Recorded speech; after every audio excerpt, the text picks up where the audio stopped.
made communication with this alien who calls himself Phoenix 6, and he was telling us about his existence and what the future of humanity holds.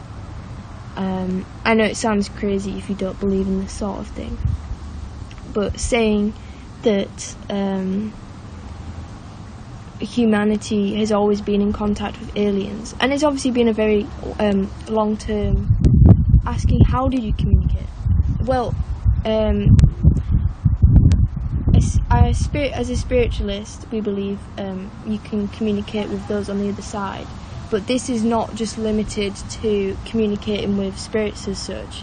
I think that if you practice meditation, and we do also circle, so we sit, me and my dad, and we do a circle together, which is where you seek to communicate with spirit and beings who aren't on earth.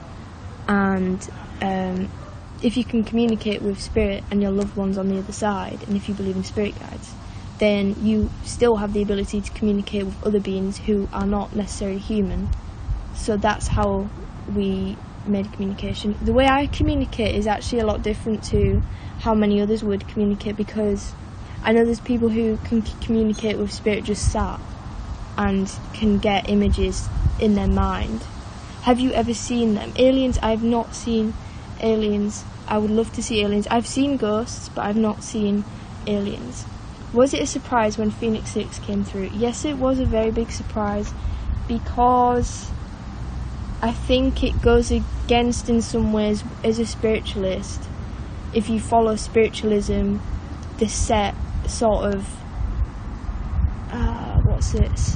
the set beliefs system that they have. I don't really believe in that. I believe in my own version of spiritualism. I think that religion should not be forced upon people. People should have the ability to pick and choose what they want to believe and then make it their own, rather than follow a set standard of beliefs that this is how you have to be. But it was a surprise because it went against a lot of things. You always just think, if you can communicate with spirit or beings, then it's always going to be human, or it's always going to be spirit.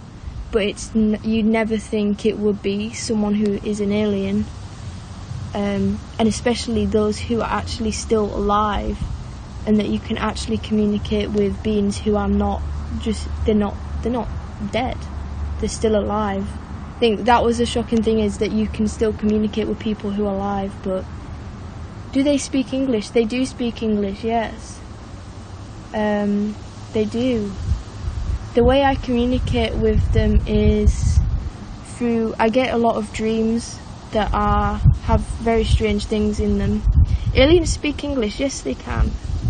A lot of aliens are believed to be part of the Galactic Federation, which is obviously is in space, where they all do a lot of campaigns on different planets and help other races out.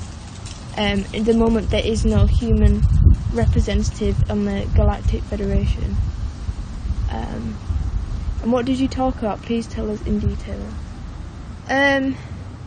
Just learning about who they are, the race that they are.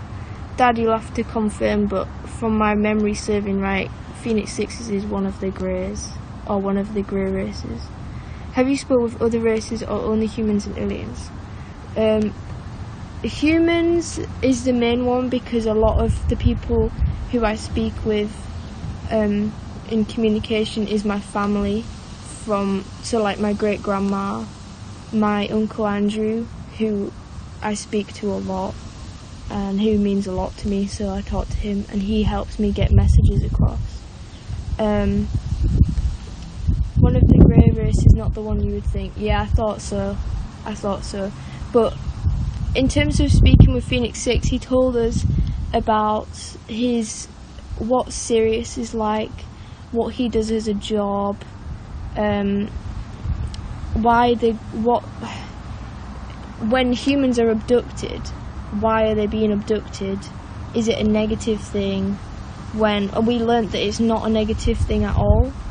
We think, is Phoenix an alien? Phoenix 6 is an alien. When we get names of aliens, it's names that are not their real names as such sometimes, and they're like nicknames because it's hard to get across an alien name, so they come up with their own little names for themselves. Phoenix 6 is, he sort of explained that when humans are abducted, it's not, obviously abductions are portrayed a lot by the media film as being really terrifying experiences and really awful experiences for people, but he's sort of saying that the reason that humans are abducted is it's part of a deal with the human race and aliens to help the Greys learn about humans. Hey Fred, how are you? Learn about humans, and because the Greys are a collective hive mind. They can't think for themselves, they're not individual beings, but they want to be. They want to be able to develop their next generation as individual beings with personalities, a lot like the human race. And part of abducting humans is to be able to learn. Did you ever ask any aliens about Area 51? Area 51 is very difficult to discuss, I think, because there's a lot of stuff around it. But yeah, there's more than just Area 51. Just to comment back again, some alien abductions are done by military rather than actual aliens, that is true.